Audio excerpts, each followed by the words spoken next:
Hello students, welcome back to my YouTube channel Indian Judiciary. Food safety and standard act 2006 चल रहा है और previous video में हम चैप्टर 7 के सेक्शन 33 तक कवर कर चुके हैं। वीडियो काफ़ी लेंदी हो गई थी, इसलिए मैंने इसे 2 पार्ट में डिवाइड कर दिया है। आज की वीडियो में हम रिमेनिंग सेक्शंस कवर करेंगे और जिनको भी PDF चाहिए है इंग्लिश और हिंदी की, तो वो हमारा टेलीग्राम ग्रुप ज्वाइन कर सकते हैं। लिंक मैं आपको कमेंट में पिन कर दूंगी। चलिए स्टार्ट करते हैं आज का सेशन। आज आइए सेक्शन 34 पे, जो कि डील करता है emergency prohibition notices and orders, आपात प्रतिषेध सूचनाएं और आदेश। सेक्शन 33 में हमने क्या पढ़ा था? प्रोहिबिशन ऑर्डर के बारे में, और सेक्शन 34 में हमें पढ़ना है emergency prohibition notices and orders के बारे में। सब सेक्शन 1 देखिए। If the designated officer is satisfied that the health risk condition exists with respect to any food business, he may, after a notice served on the food business operator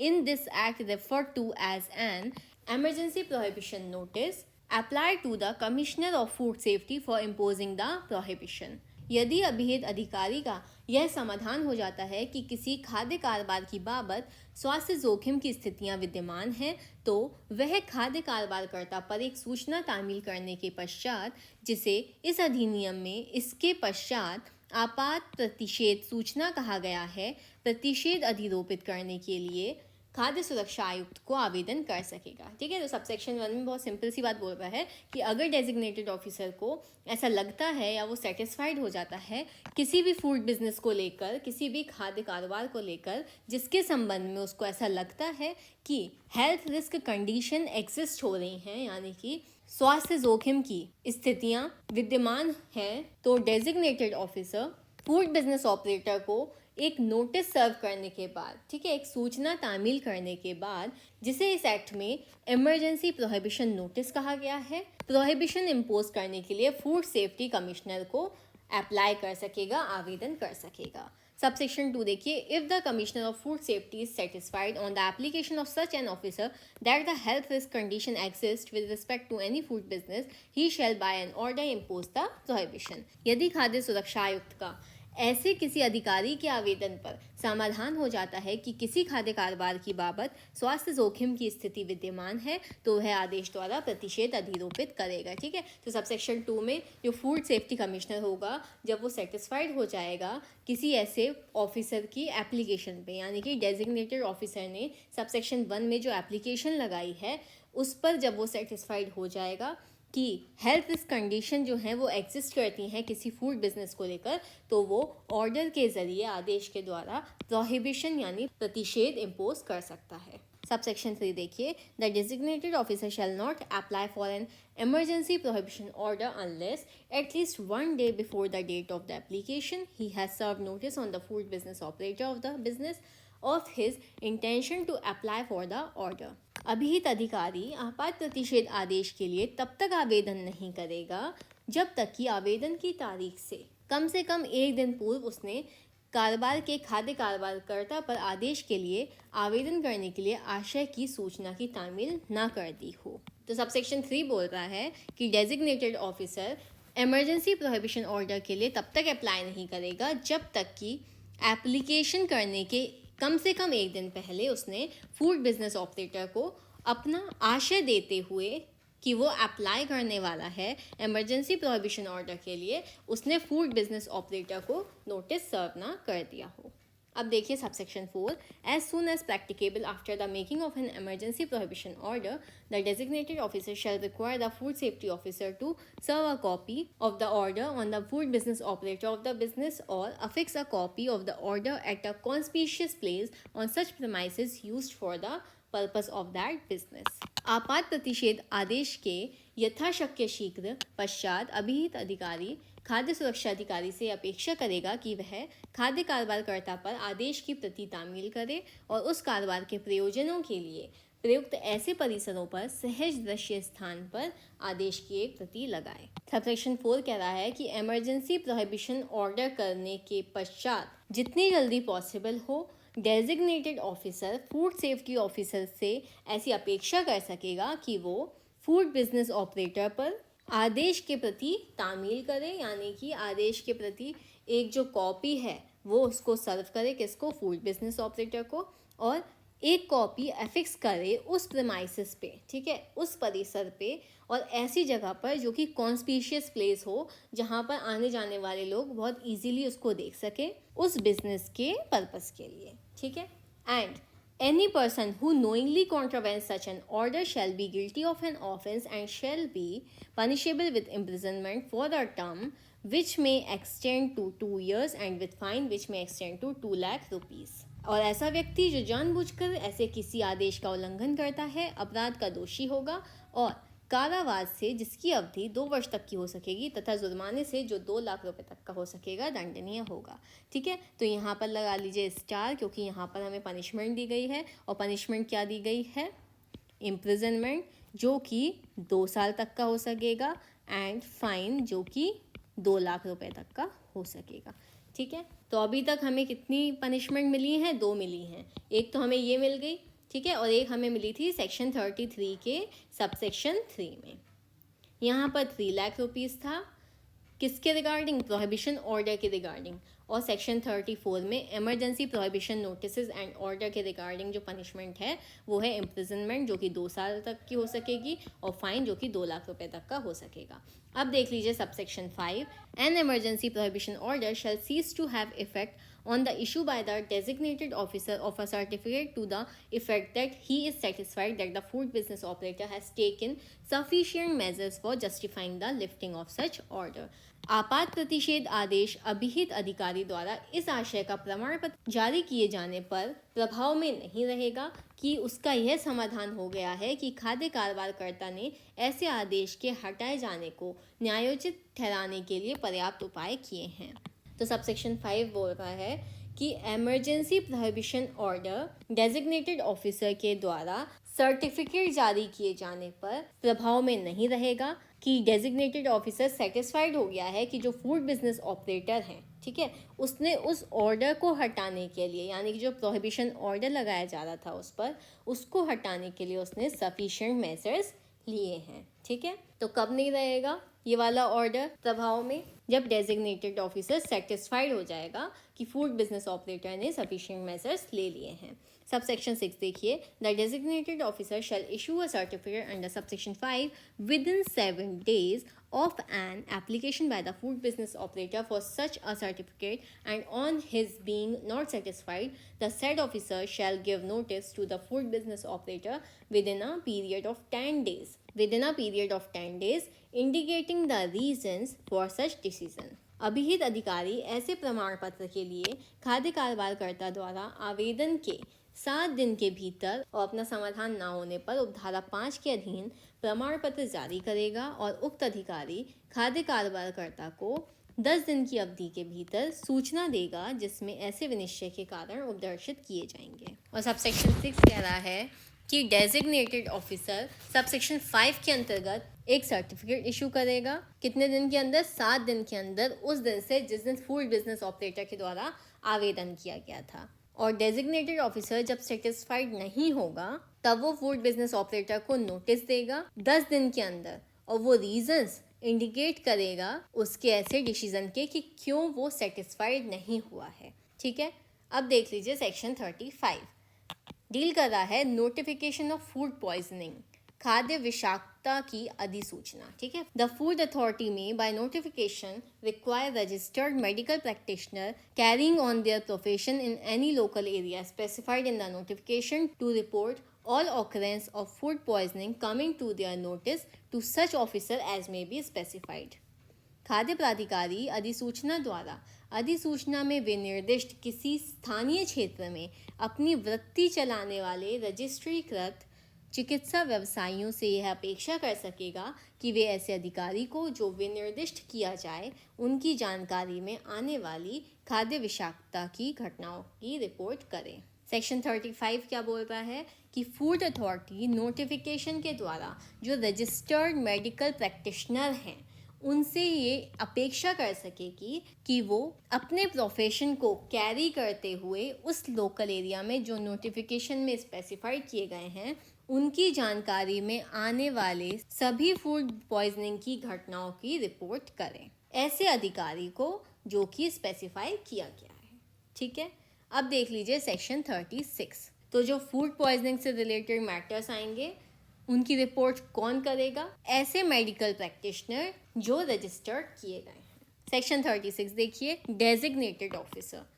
अभिहित अधिकारी। अब देख लीजिए अभिहित अधिकारी कौन होगा, ठीक है। यहाँ पे स्टार लगा लीजिएगा, इंपॉर्टेंट है, यहाँ से क्वेश्चन बन सकता है। The commissioner of food safety shall by order appoint the designated officer who shall not be below the rank of sub-divisional officer to be in charge of food safety administration in such area as may be specified by regulations. खाद्य सुरक्षा आयुक्त आदेश द्वारा ऐसे क्षेत्र में जो विनियमों द्वारा विनिर्दिष्ट किया जाए खाद्य सुरक्षा प्रशासन के भारसाधक के रूप में अभिहित अधिकारी की नियुक्ति करेगा जो उपखंड अधिकारी की पंक्ति से नीचे का नहीं होगा। तो सेक्शन 36 क्या बोल रहा है कि जो फूड सेफ्टी का कमिश्नर होगा, ठीक है, वो आदेश के द्वारा अपॉइंट करेगा किसको? डेजिग्नेटेड ऑफिसर को फूड सेफ्टी यानी खाद्य सुरक्षा के इंचार्ज के रूप में, जो कि रेगुलेशन के द्वारा स्पेसिफाई किए जाएं उस एरिया के लिए। और वो जो डेजिग्नेटेड ऑफिसर होगा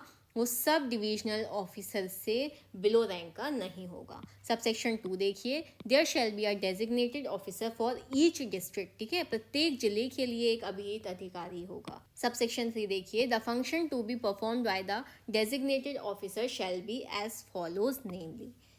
अभिहित अधिकारी द्वारा किए जाने वाले कृत्य निम्नलिखित होंगे, ठीक है। तो अब ये सब सेक्शन 3 में दिए हुए हैं फंक्शंस जो किसके द्वारा परफॉर्म किए जाएंगे? डेजिग्नेटेड ऑफिसर के लिए। अब देख लेते हैं हम इसके functions. Clause A, to issue और cancel licence of food business operator, ठीक है, खाद्य कारोबारकर्ताओं की अनुज्ञप्ति जारी करना या उन्हें रद्द करना। To prohibit the sale of any article of food which is in contravention of the provision of this act and rules and regulation made thereunder, ऐसी किसी खाद्य वस्तु के विक्रय को प्रतिषिद्ध करना जो इस अधिनियम या इसके अधीन बनाए गए नियमों और विनियमों के उपबंधों के उल्लंघन में है, ठीक है। To receive report and samples of article of food from food safety officer under his jurisdiction and get them analyzed, अपनी अधिकारिता के भीतर खाद्य सुरक्षा अधिकारी से खाद्य वस्तुओं की रिपोर्ट और नमूने प्राप्त करना और उनका विश्लेषण करना।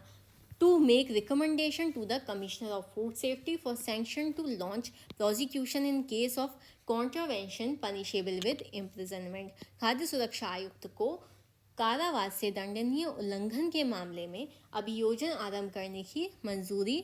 देने के लिए सिफारिशें करना, ठीक है। टू सैंक्शन और launch prosecution in case of contravention punishable with fine, जुर्माने से दंडनीय उल्लंघनों के मामले में अभियोजन की मंजूरी देना या अभियोजन आरंभ करना। To maintain record of all inspections made by food safety officer and action taken by them in the performance of their duties, खाद्य सुरक्षा अधिकारियों द्वारा किए गए सभी निरीक्षणों का और उनके द्वारा अपने कृत्यों के निर्वहन में की गई कार्यवाही का अभिलेख रखना। To get investigated any complaint which may be made in writing in respect of any contravention of the provision of this act and rules and regulation made thereunder, किसी परिवाद का अन्वेषण कराना जो इस अधिनियम और इसके अधीन बनाए गए नियमों और विनियमों के उपबंधों में से किसी उल्लंघन की बाबत लिखित में किया जाए। To investigate any complaint which may be made in writing against the food safety officer and, किसी ऐसे परिवाद का अन्वेषण करना जो खाद्य सुरक्षा अधिकारी के विरुद्ध लिखित में किया जाए। और to perform such other duties as may be entrusted by the commissioner of food safety, ऐसे कर्तव्यों का पालन करना जो खाद्य सुरक्षा आयुक्त द्वारा सौंपे जाएं, ठीक है। तो सब सेक्शन 3 में हमने क्या पढ़ लिए? ये पढ़ लिए हमने फंक्शंस, ठीक है। इजी लैंग्वेज में बस एक बार देख लीजिए, रिकॉल कर लीजिए कि जो डेजिग्नेटेड ऑफिसर होगा उनका जो अपॉइंटमेंट होगा वो फूड सेफ्टी के कमिश्नर करेंगे और जो डेजिग्नेटेड ऑफिसर होगा वो सब डिविजनल ऑफिसर से बिलो रैंक का नहीं होगा और डेजिग्नेटेड ऑफिसर ईच डिस्ट्रिक्ट के लिए होगा, ठीक है, प्रत्येक जिले के लिए होगा। और सब सेक्शन 3 क्या बोल रहा है? जो फंक्शंस परफॉर्म किए जाएंगे डेजिग्नेटेड ऑफिसर के द्वारा वो ये दिए हुए हैं, ठीक है, कि वो किसी भी फूड बिजनेस ऑपरेटर के लाइसेंस को इशू कर सकता है और कैंसिल कर सकता है, ठीक है। और ऐसे खाद्य पदार्थ जो कि इस एक्ट के प्रोविजंस के कॉन्ट्रावेंशन में हैं उनको प्रोहिबिट कर सकता है, ठीक है। और फूड सेफ्टी ऑफिसर से किसी खाद्य पदार्थ की रिपोर्ट और सैंपल रिसीव करेगा और जो उसके क्षेत्राधिकार में है उनको एनालाइज करेगा, ठीक है। और जो ऐसे मामले हैं जो इम्प्रिजनमेंट से पनिशेबल हैं, कारावास से दंडनीय उल्लंघनों के मामले में वो फूड सेफ्टी कमिश्नर से रिकमेंड कर सकता है, सिफारिशें कर सकता है कि प्रोसिक्यूशन आरंभ करने के लिए वो अपनी मंजूरी दे दे। और जो मामले फाइन से, जुर्माने से दंडनीय उल्लंघनों के मामले में प्रोसिक्यूशन को लॉन्च कर सकता है और सैंक्शन कर सकता है। फूड सेफ्टी ऑफिसर्स के द्वारा जो इंस्पेक्शन किए गए हैं और जो भी एक्शन लिए गए हैं उनकी ड्यूटीज़ परफॉर्म करने के लिए उनके रिकॉर्ड मेंटेन करेगा। ऐसे किसी कंप्लेंट को इन्वेस्टिगेट करेगा जो इस एक्ट के या इस एक्ट के अंतर्गत बनाए गए रूल्स और रेगुलेशन के कॉन्ट्रावेंशन से संबंधित है। और ऐसे किसी कंप्लेंट को इन्वेस्टिगेट करना जो फूड सेफ्टी ऑफिसर के अगेंस्ट राइटिंग में की गई है, ठीक है। और ऐसे other functions, other duties perform करना जो फूड सेफ्टी कमिश्नर के द्वारा सौंपे जाएं, ठीक है। तो ये हो गया हमारा सेक्शन 36। अब आ जाइए सेक्शन 37 जो कि डील करता है फूड सेफ्टी ऑफिसर से, ठीक है। खाद्य सुरक्षा अधिकारी, यहाँ पर भी आप स्टार लगा लीजिए। सेक्शन 36 में बताया गया है डेजिग्नेटेड ऑफिसर के बारे में और सेक्शन 37 में बताया गया है फूड सेफ्टी ऑफिसर के बारे में, ठीक है। Sub section 1, the commissioner of food safety shall by notification appoint such person as he thinks fit, having the qualification prescribed by the central government as food safety officer for such local areas as he may assign to them for the purpose of performing functions under this act and the rules and regulation made thereunder. खाद्य सुरक्षा आयुक्त अधिसूचना द्वारा ऐसे स्थानीय क्षेत्रों के लिए खाद्य सुरक्षा अधिकारी के रूप में केंद्र सरकार द्वारा विहित अर्हताओं को ध्यान में रखते हुए ऐसे व्यक्तियों को नियुक्त करेगा जिन्हें वह ठीक समझे तथा जिन्हें इस अधिनियम और इस अधिनियम के अधीन बनाए गए नियमों और विनियमों के अधीन उसके कृत्यों का पालन करने के प्रयोजन के लिए उन्हें सम अनुदेशित करे, ठीक है। तो सेक्शन 37 में भी कौन अपॉइंट कर रहा है? फूड सेफ्टी कमिश्नर, ठीक है। डेजिग्नेटेड ऑफिसर को भी कौन अपॉइंट कर रहा था? Food safety commissioner. और फूड सेफ्टी ऑफिसर को भी कौन अपॉइंट करेगा? Food safety commissioner. नोटिफिकेशन के द्वारा ऐसे व्यक्ति को अपॉइंट करेगा जिसे वो ठीक समझे और जो क्वालिफिकेशन होंगी फूड सेफ्टी ऑफिसर की वो क्वालिफिकेशन ऐसी होंगी जो कि सेंट्रल गवर्नमेंट के द्वारा प्रिस्क्राइब की जाए ऐसे लोकल एरियाज के लिए जो कि इस एक्ट के अंतर्गत बनाए गए रूल्स और रेगुलेशन के अंतर्गत फंक्शंस परफॉर्म करने के पर्पस के लिए असाइन करे। सबसेक्शन 2 देखिए, the state government may authorize any officer of the state government having the qualification prescribed under subsection 1 to perform the functions of food safety officer within a specified jurisdiction. राज्य सरकार विनिर्दिष्ट अधिकारिता के भीतर खाद्य सुरक्षा अधिकारी के कृत्यों का पालन करने के लिए राज्य सरकार के ऐसे किसी अधिकारी को प्राधिकृत कर सकेगी जिसके पास उपधारा 1 के अधीन विहित अर्हताएं हो, ठीक है। तो सबसेक्शन 2 क्या कह रहा है कि जो स्टेट गवर्नमेंट वो किसी ऐसे ऑफिसर को ऑथराइज कर सकेगी as a food safety officer जिसके पास सबसेक्शन 1 के अंतर्गत जो क्वालिफिकेशन सेंट्रल गवर्नमेंट के द्वारा प्रिस्क्राइब की गई हैं वो क्वालिफिकेशंस हो एक स्पेसिफाइड ज्यूरिसडिक्शन के अंतर्गत फंक्शंस परफॉर्म करने के लिए, ठीक है। तो ये हो गया हमारा फूड सेफ्टी ऑफिसर। आ जाइए सेक्शन 38 पे जो कि डील करता है powers of food safety officer, खाद्य सुरक्षा अधिकारी की शक्तियाँ। अभी सेक्शन 37 में हमने पढ़ा था फूड सेफ्टी ऑफिसर के बारे में और अब हम फूड सेफ्टी ऑफिसर की पावर्स डिस्कस करेंगे सेक्शन 38 में। Sub section 1, the food safety officer may खाद्य सुरक्षा अधिकारी take a sample of any food और any substance which appears to him to be intended for sale or to have been sold for human consumption or of any article of food or substance which is found by him on or in any such premises। किसी ऐसे खाद्य या किसी खाद्य पदार्थ का नमूना ले सकेगा जो उसे मानव उपभोग के लिए विक्रय के लिए आशय प्रतीत होता है या विक्रय किया गया है, या ऐसे किसी खाद्य वस्तु या पदार्थ का नमूना ले सकेगा जो उसे किसी ऐसे परिसर पर या उसमें मिलता है which he has reason to believe that it may be required as evidence in proceeding under any of the provision of this act or of the regulations or order made thereunder। जिसके बारे में उसके पास विश्वास करने का कारण है कि उसकी इस अधिनियम के किसी उपबंध या उसके अधीन बनाए गए विनियमों या किए गए आदेशों के अधीन कार्यवाहियों में साक्ष्य के रूप में आवश्यकता पड़ सकती है, ठीक है। तो सेक्शन 38 का सबसेक्शन 1 क्या बोल रहा है कि फूड सेफ्टी ऑफिसर सैंपल ले सकता है किसी फूड का या किसी सब्सटेंस का जिसको लेकर उस फूड सेफ्टी ऑफिसर को ऐसा लगता है कि वो बेचने के लिए रखा गया है या ह्यूमन कंजम्पशन के लिए बेचा जाना है, या किसी ऐसे खाद्य पदार्थ का सैंपल ले सकता है जो उसे किसी ऐसे परिसर में मिलता है जहां उसको विश्वास करने का कारण है कि वो सैंपल एज एविडेंस यूज किया जा सकता है किसी प्रोसीडिंग में इस एक्ट के अंतर्गत दिए गए प्रोविजंस या रेगुलेशन या ऑर्डर्स के तहत। ठीक है, क्लॉज बी देखिए, seize any article of food which appears to the food safety officer to be in contravention of this act और द रेगुलेशन मेड अंडर। ऐसी किसी खाद्य वस्तु को अभिग्रहित कर सकेगा जो खाद्य सुरक्षा अधिकारी को इस अधिनियम या उसके अधीन बनाए गए विनियमों के उल्लंघन में प्रतीत होता है। ठीक है, क्लॉज ए क्या बोल रहा है कि फूड सेफ्टी ऑफिसर सैंपल ले सकेगा किसी खाद्य पदार्थ का, और क्लॉज बी बोल रहा है कि वो किसी खाद्य पदार्थ को जो है सीज कर सकता है जहां उसको ऐसा लगता है कि वो इस एक्ट के प्रोविजंस के या रेगुलेशंस के कॉन्ट्रावेंशन में है। क्लॉज सी देखिए,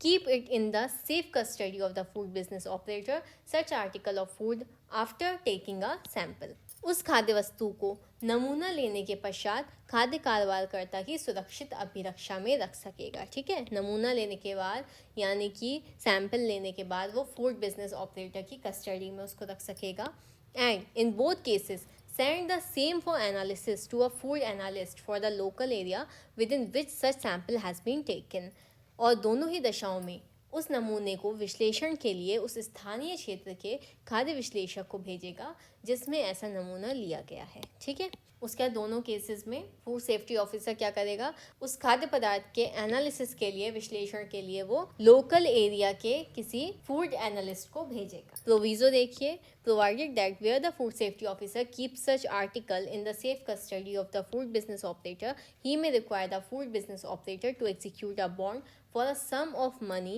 equal to the value of such article with one or more sureties as the food safety officer deems fit, and the food business operator shall execute the bond accordingly। परंतु जहाँ खाद्य सुरक्षा अधिकारी ऐसी वस्तु को खाद्य कारोबारकर्ता की सुरक्षित अभिरक्षा में रखता है, वहाँ वह खाद्य कारोबारकर्ता से अपेक्षा कर सकेगा कि वह ऐसी वस्तु के मूल्य के बराबर धनराशि का एक या अधिक प्रतिभूतियों के साथ एक बंध पत्र निष्पादित करे, जैसा खाद्य सुरक्षा अधिकारी ठीक समझे और खाद्य कारोबारकर्ता तद अनुसार बंध पत्र निष्पादित करेगा। ठीक है, अब यहाँ पर इन्होंने एक प्रोविजो ऐड कर दिया कि जहाँ फूड सेफ्टी ऑफिसर किसी खाद्य पदार्थ को सेफ कस्टडी में रखता है किसी फूड बिजनेस ऑपरेटर की। क्लॉज सी में बताया था ना कि जो फूड सेफ्टी ऑफिसर है वो फूड बिजनेस ऑपरेटर की सेफ कस्टडी में रख सकता है किसी खाद्य पदार्थ को, तो यहीं पर एक प्रोविजो ऐड कर दिया गया है कि फूड सेफ्टी ऑफिसर जहाँ किसी आर्टिकल को सेफ कस्टडी में रखता है फूड बिजनेस ऑपरेटर की,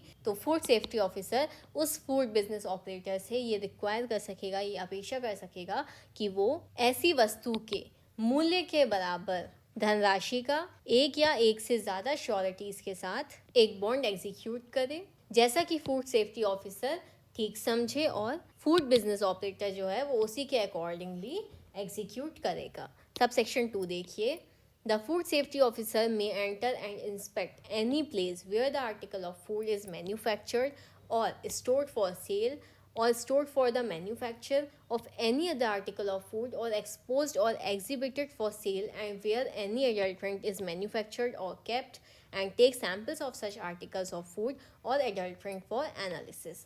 खाद्य सुरक्षा अधिकारी ऐसे किसी स्थान में जहां खाद्य वस्तु विनिर्मित की जाती है या विक्रय के लिए भंडारित की जाती है, या किसी अन्य खाद्य वस्तु के विनिर्माण के लिए भंडारित की जाती है या विक्रय के लिए रखी या प्रदर्शित की जाती है, और जहां कोई अपद्रव्य विनिर्मित किया जाता है या रखा जाता है, में प्रवेश कर सकेगा और उसका निरीक्षण कर सकेगा तथा ऐसी खाद्य वस्तु या अपद्रव्य का विश्लेषण के लिए नमूना ले सकेगा। ठीक है, तो सब सेक्शन 2 क्या कह रहा है, फूड सेफ्टी ऑफिसर जो है वो एंटर कर सकता है और इंस्पेक्ट कर सकता है किसी ऐसी प्लेस पर जहां वो खाद्य वस्तु मैन्युफैक्चर की जाती है, बेचने के लिए स्टोर की जाती है, या मैन्युफैक्चर करने के लिए स्टोर की जाती है, या किसी अदर आर्टिकल के मैन्युफैक्चर के लिए स्टोर की जाती है, या एक्सपोज की जाती है, या एग्जिबिट की जाती है सेल के लिए, और जहां एडल्ट्रेंट है, मैन्युफैक्चर किया गया है या रखा गया है, और वो उस फूड आर्टिकल का या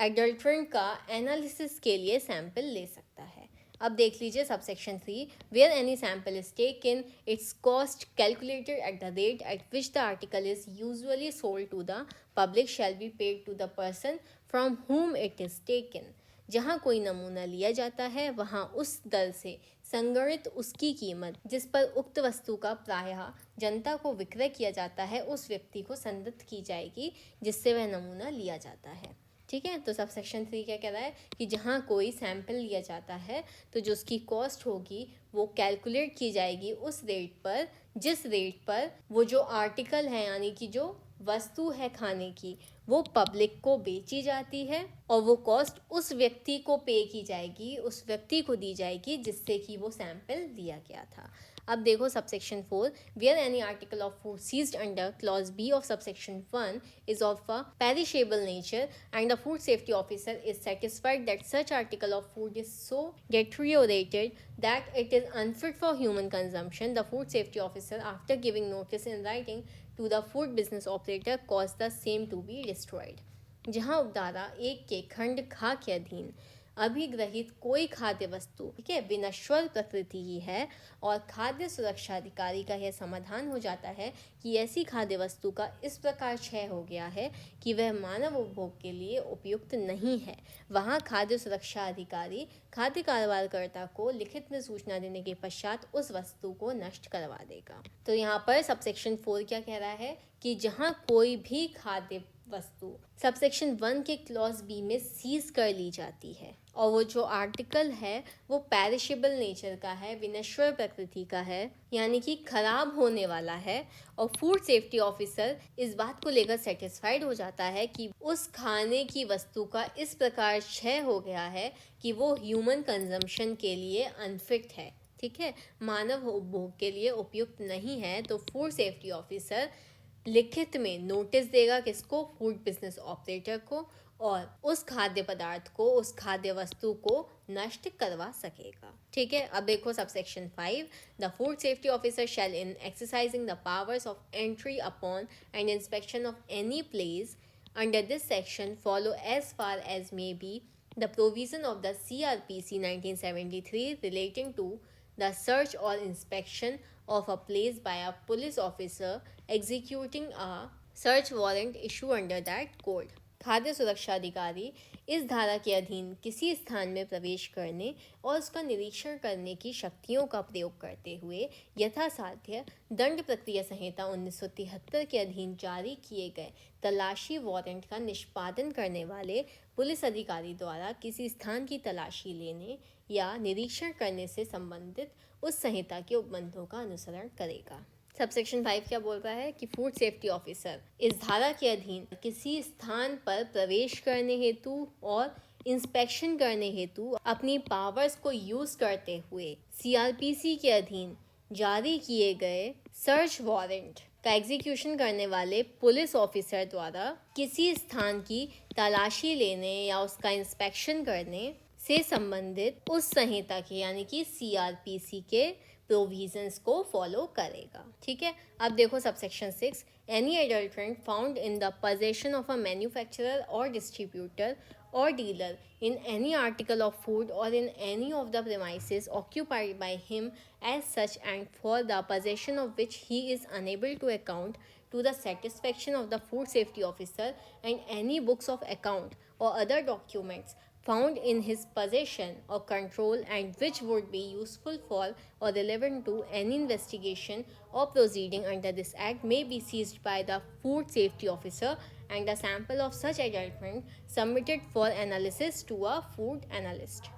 किसी खाद्य वस्तु के विनिर्माता या वितरक या व्यवहारी के कब्जे में या उसके अधिभोग में के परिसर में पाया गया कोई अपद्रव्य जिसके कब्जे के लिए खाद्य सुरक्षा अधिकारी के समाधान के लिए कोई हिसाब देने में वह असमर्थ है और उसके कब्जे या नियंत्रण में पाई गई किसी लेखा बही या अन्य दस्तावेज जो इस अधिनियम के अधीन किसी अन्वेषण या कार्यवाही के लिए उपयोगी या उससे सुसंगत होगी खाद्य सुरक्षा अधिकारी द्वारा अभिगृहित किए जा सकेंगे और ऐसे अपद्रव्य का नमूना खाद्य विश्लेषक को विश्लेषण के लिए प्रस्तुत किया जाएगा। तो सबसेक्शन 6 बस इतनी सी बात बोल रहा है कि कोई भी एडल्ट्रेंट यानी कि कोई भी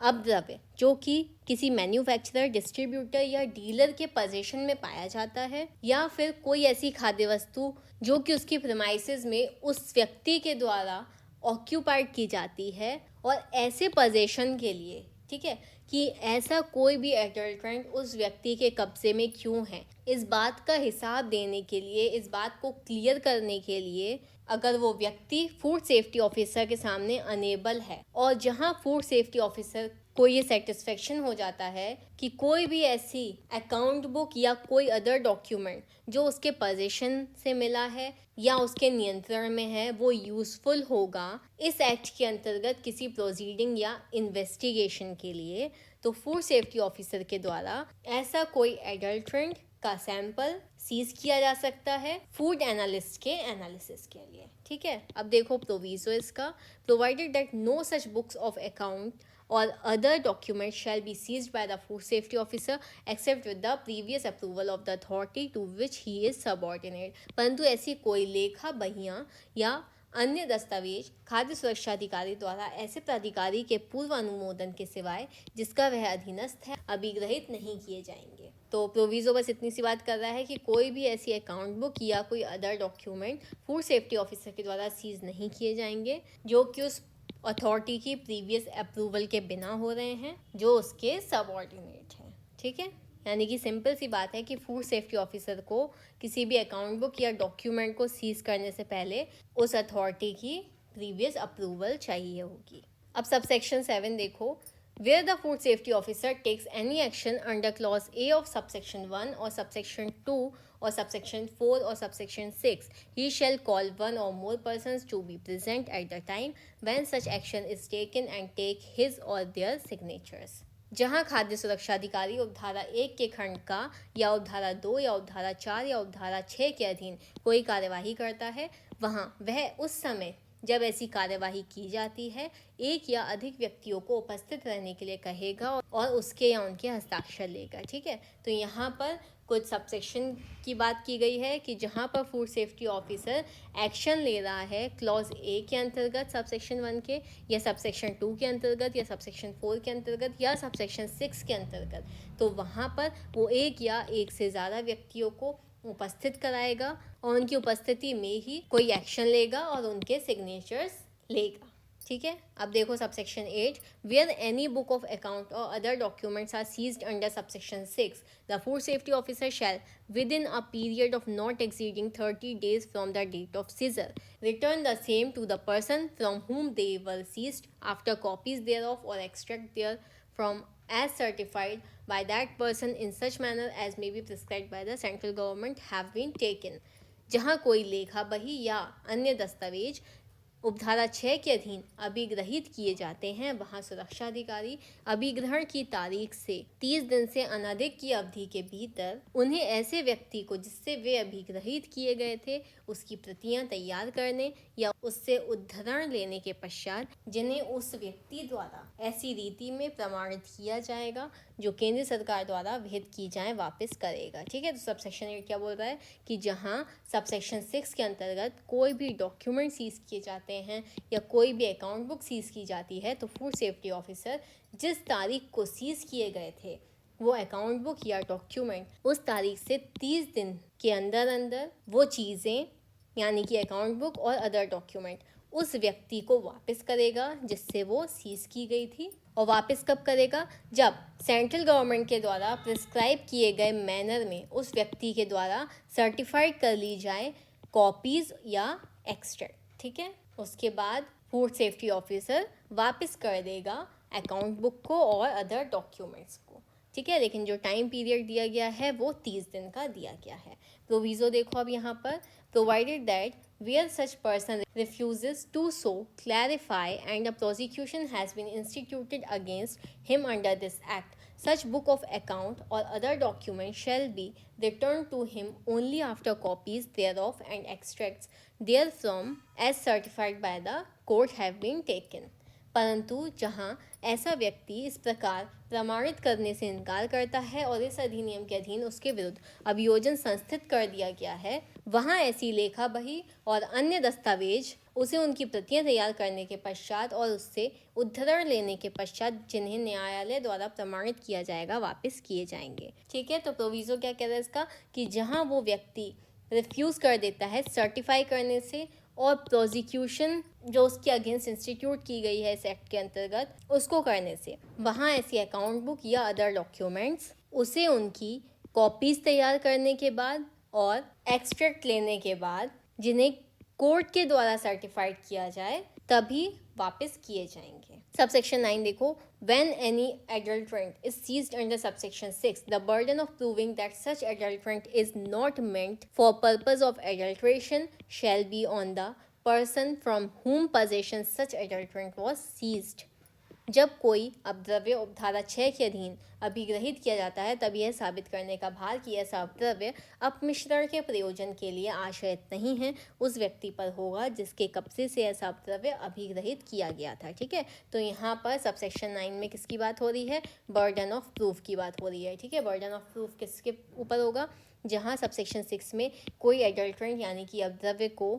सीज किया जाता है तो वहाँ पर जो बर्डन ऑफ प्रूफ होगा कि वो जो एडल्ट्रेंट है वो एडल्ट्रेशन के पर्पस के लिए नहीं है, उस व्यक्ति पर होगा जिस व्यक्ति से वो एडल्ट्रेंट जो है सीज किया जाता है। सबसेक्शन 10 देखो, the commissioner of food safety may from time to time issue guidelines with regard to exercise of powers of the food safety officer which shall be binding.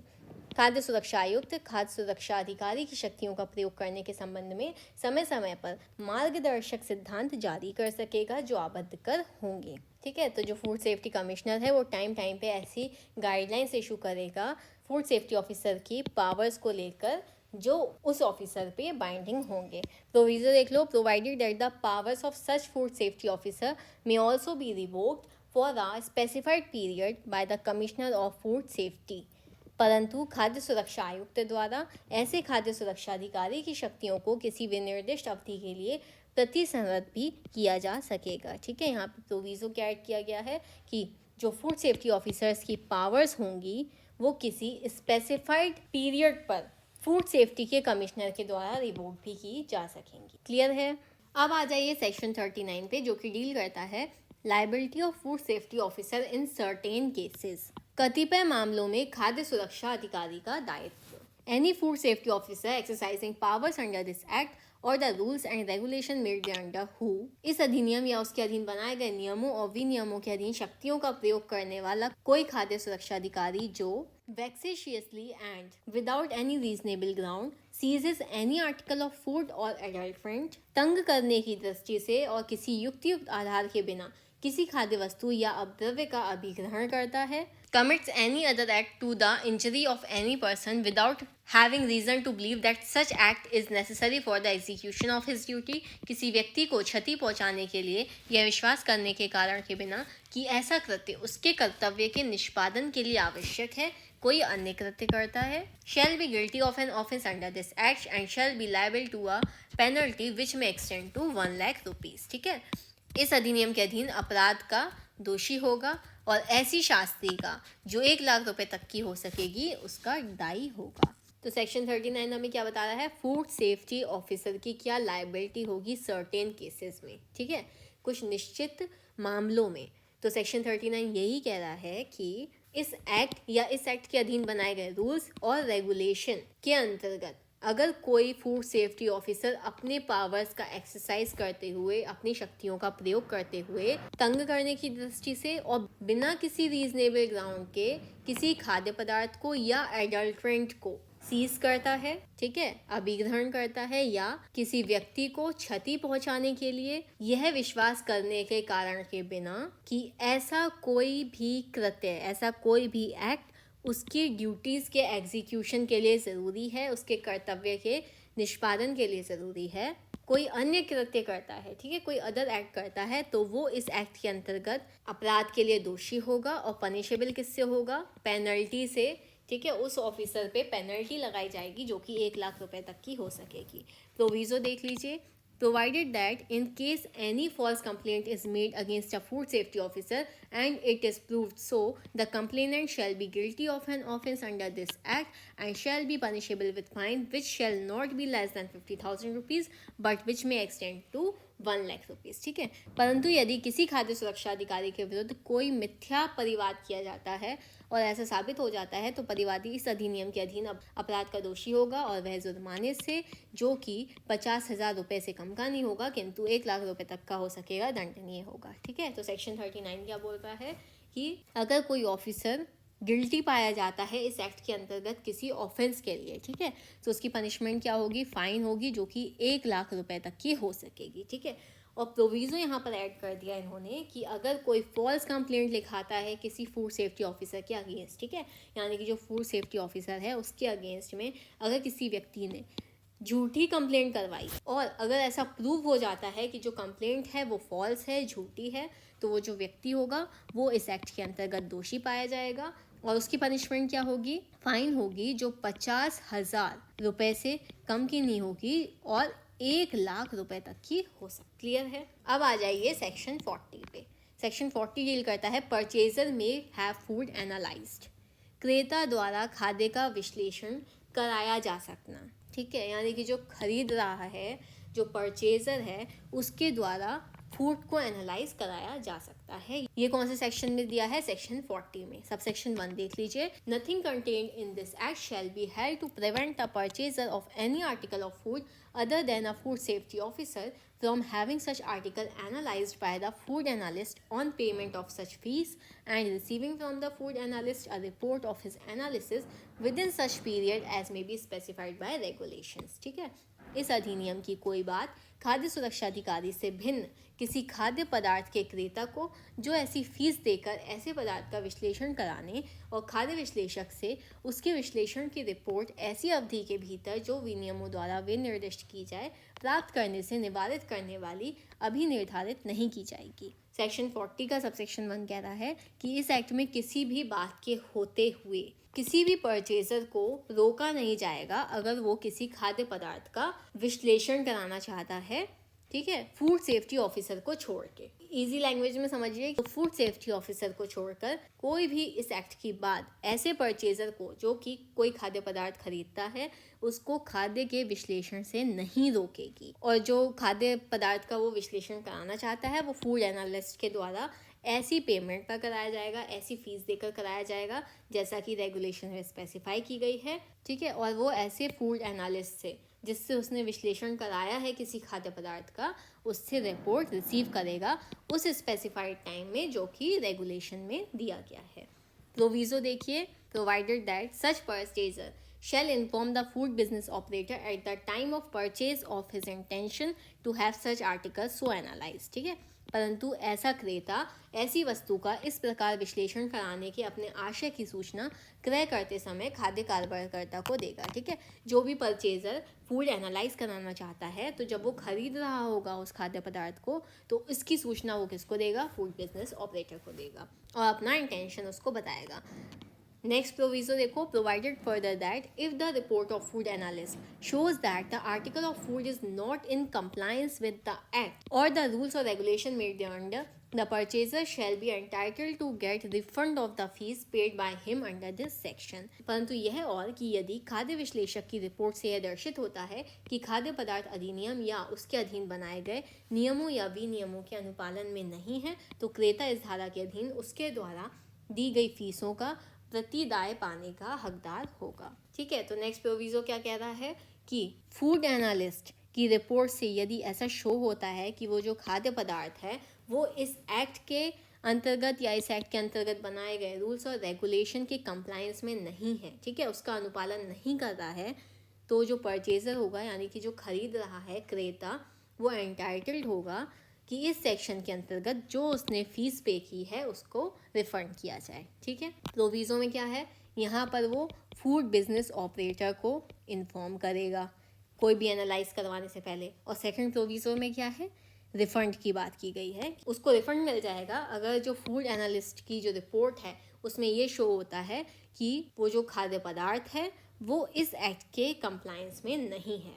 ठीक है। और सबसेक्शन 2 देखिए, in case of food analyst finds the sample in contravention of the provision of this act and rules and regulation made thereunder, the food analyst shall forward the report to the designated officer to follow the procedure laid down in section 42 for prosecution. यदि खाद्य विश्लेषक नमूने को इस अधिनियम और इसके अधीन बनाए गए नियमों और विनियमों के उपबंधों के उल्लंघन में पाता है तो खाद्य विश्लेषक अभियोजन के लिए धारा 42 में अधिकथित प्रक्रिया का पालन करने के लिए अभिहित अधिकारी को रिपोर्ट भेजेगा। ठीक है, सबसेक्शन 2 क्या कह रहा है कि जो फूड एनालिस्ट है, अब यहाँ पे परचेजर की बात नहीं हो रही है, बात हो रही है फूड एनालिस्ट की। अगर फूड एनालिस्ट उस सैंपल में यह पाता है, ठीक है, रिपोर्ट के दौरान उसको एनालाइज करने के दौरान वो ये पाता है कि वो जो सैंपल है वो इस एक्ट के प्रोविजंस के कॉन्ट्रावेंशन में है, तो ऐसा फूड एनालिस्ट क्या करेगा, वो जो रिपोर्ट होगी एनालिसिस वाली, विश्लेषक वाली, वो रिपोर्ट किसको भेजेगा, डेजिग्नेटेड ऑफिसर को भेजेगा। ठीक है, और सेक्शन 42 के अंतर्गत जो प्रोसीजर दिया है प्रोसिक्यूशन के लिए उसको फॉलो करने के लिए बोलेगा। ठीक है, अब सेक्शन 42 में हम पढ़ेंगे कि क्या प्रोसीजर होगा। अब आ जाइए सेक्शन 41 पे, जो कि डील करता है power of search, seizure, investigation, prosecution and procedure there. तलाशी, अभिग्रहण, अन्वेषण, अभियोजन की शक्ति और उनकी प्रक्रिया।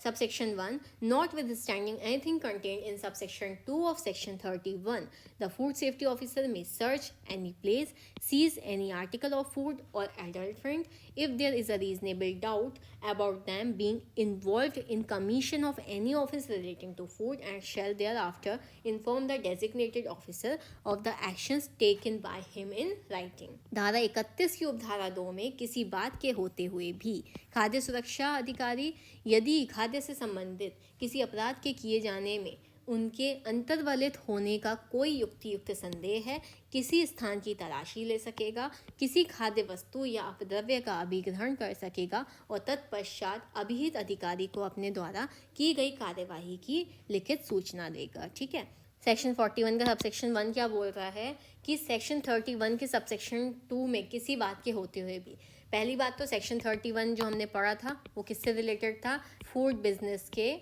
लाइसेंस और रजिस्ट्रेशन से रिलेटेड था। ठीक है, और जिसके सबसेक्शन 1 में कौन सी बात बताई गई थी कि कोई भी फूड बिजनेस बिना लाइसेंस के कैरी आउट नहीं किया जाएगा। और सबसेक्शन 2 में क्या बताया गया था कि अगर कोई भी पेटी बिजनेस है, ठीक है, यानी कि छोटे स्तर पर अगर कोई खाद्य पदार्थ का बिजनेस है तो उसके लिए लाइसेंस की ज़रूरत नहीं होगी, लेकिन जो पेटी रिटेलर हैं, ठीक है, वो स्वयं को रजिस्टर करवाएंगे उस अथॉरिटी के पास, जैसा कि स्पेसिफाई किया गया है कि जो उनका फूड है वो सेफ है वगैरह वगैरह। तो सेक्शन 41 का सबसेक्शन 1 यही कह रहा है कि सेक्शन 31 के सबसेक्शन 2 में किसी भी बात के होते हुए फूड सेफ्टी ऑफिसर जो है वो किसी भी जगह तलाशी ले सकता है, किसी भी खाद्य पदार्थ को या एडल्ट्रेंट को सीज कर सकता है और उसके बाद वो डेजिग्नेटेड ऑफिसर को लिखित में जो उसके द्वारा कार्यवाही की गई है उसकी सूचना देगा। ठीक है, कौन देगा, फूड सेफ्टी ऑफिसर देगा।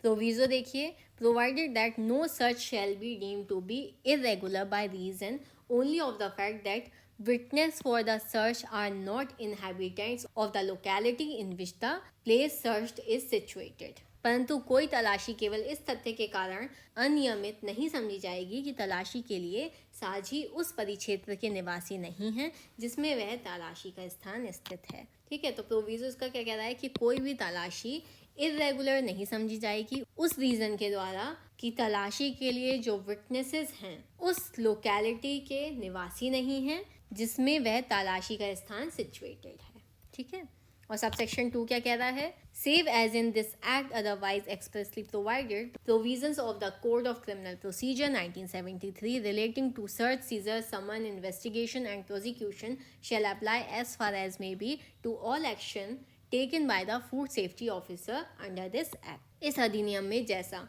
अभिव्यक्त रूप से उपबंधित है उसके सिवाय दंड प्रक्रिया संहिता 1973 के तलाशी, अभिग्रहण, समन, अन्वेषण और अभियोजन से संबंधित उपबंध यथासाध्य इस अधिनियम के अधीन खाद्य सुरक्षा अधिकारी द्वारा की गई सभी कार्यवाहियों को लागू होंगे। और सबसेक्शन 2 क्या कह रहा है कि जैसा कि इस एक्ट में दिया गया है उसके सिवाय सीआरपीसी के वो सभी प्रोविजंस जो कि रिलेटेड हैं सर्च, सीजर, समन, इन्वेस्टिगेशन और प्रोसिक्यूशन से, वो इस एक्ट के अंतर्गत फूड सेफ्टी ऑफिसर के द्वारा लिए गए सभी एक्शंस को अप्लाई होंगे। ठीक है, तो ये हो गया हमारा सेक्शन 41,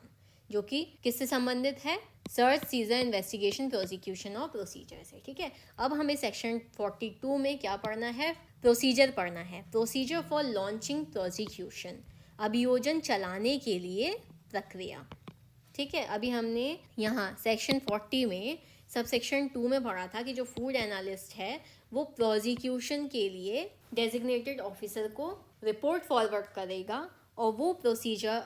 फॉलो करेगा जो कि सेक्शन 42 में दिया गया है। तो अब हम सेक्शन 42 में क्या पढ़ेंगे? प्रोसीजर पढ़ेंगे, किसी प्रोसिक्यूशन को अगर लॉन्च करना है, स्टार्ट करना है तो। Subsection 1. The food safety officer shall be responsible for inspection of food business, drawing samples and sending them to food analyst for analysis. खाद्य सुरक्षा अधिकारी खाद्य कारोबार के निरीक्षण, नमूना लेने और इन्हें विश्लेषण के लिए खाद्य विश्लेषक को भेजने के लिए उत्तरदायी होगा। ठीक है, तो जो फूड एनालिस्ट को सैंपल भेजे जाएंगे वो किसके द्वारा भेजे जाएंगे? फूड सेफ्टी ऑफिसर के द्वारा। ठीक है, फूड सेफ्टी ऑफिसर जो है वो रिस्पॉन्सिबल होगा किसी फूड बिजनेस के इंस्पेक्शन के लिए सैंपल्स को फूड एनालिस्ट के पास भेजने के लिए। ठीक है, सब सेक्शन 2 देखो। The food analyst after receiving the sample from the food safety officer shell analyse the sample and send the analysis report mentioning method of sampling and analysis with in 14 days to designated officer within a copy to Commissioner of Food Safety.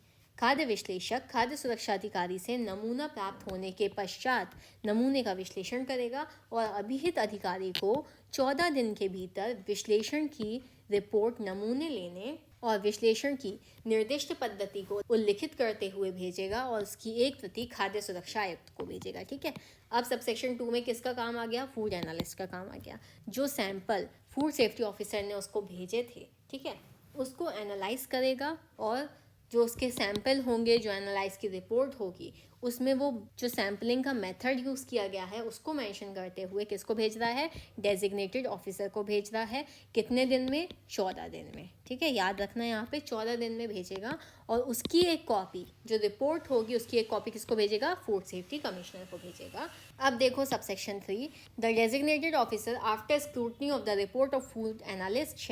Food analyst shall decide as to whether the contravention is punishable with imprisonment or fine only, and in the case of contravention punishable with imprisonment, he shall send his recommendation within 14 days to the Commissioner of Food Safety for sanctioning prosecution. ठीक है, अभिहित अधिकारी खाद्य विश्लेषक की report की संवीक्षा करने के पश्चात यह विनिश्चय करेगा कि क्या उल्लंघन कारावास से या केवल जुर्माने से दंडनीय है और कारावास से दंडनीय उल्लंघन की दशा में वह अभियोजन की मंजूरी के लिए अपनी सिफारिशें 14 दिन के भीतर खाद्य सुरक्षा आयुक्त को भेजेगा। ठीक है, तो सबसेक्शन 3 क्या बोल रहा है कि जो डेजिग्नेटेड ऑफिसर है, जो सबसेक्शन 2 के अंतर्गत उसको रिपोर्ट प्राप्त हुई है फूड एनालिस्ट से, उसकी स्क्रूटनी करने के पश्चात, उसकी संवीक्षा करने के बाद ये डिसाइड करेगा कि क्या कॉन्ट्रावेंशन पनिशेबल है इम्प्रिजनमेंट से या सिर्फ फाइन से, और अगर जो कॉन्ट्रावेंशन है यानी कि जो उल्लंघन किया गया है वो इम्प्रिजनमेंट से पनिशेबल है तो अपनी जो रिकमेंडेशन है वो 14 दिन के अंदर वो किसको भेजेगा? फूड सेफ्टी कमिश्नर को भेजेगा प्रोसिक्यूशन चालू करने के लिए। अब देखो subsection 4, the commissioner of food safety shall if he so deems fit decide within the period prescribed by the central government as per the gravity of offence whether the matter be referred to. खाद्य सुरक्षा आयुक्त यदि वह ऐसा ठीक समझता है तो अपराध की गंभीरता के अनुसार केंद्र सरकार द्वारा विहित अवधि के भीतर यह विनिश्चय करेगा कि मामले को A court of ordinary jurisdiction in case of offences punishable with imprisonment for a term of 3 years,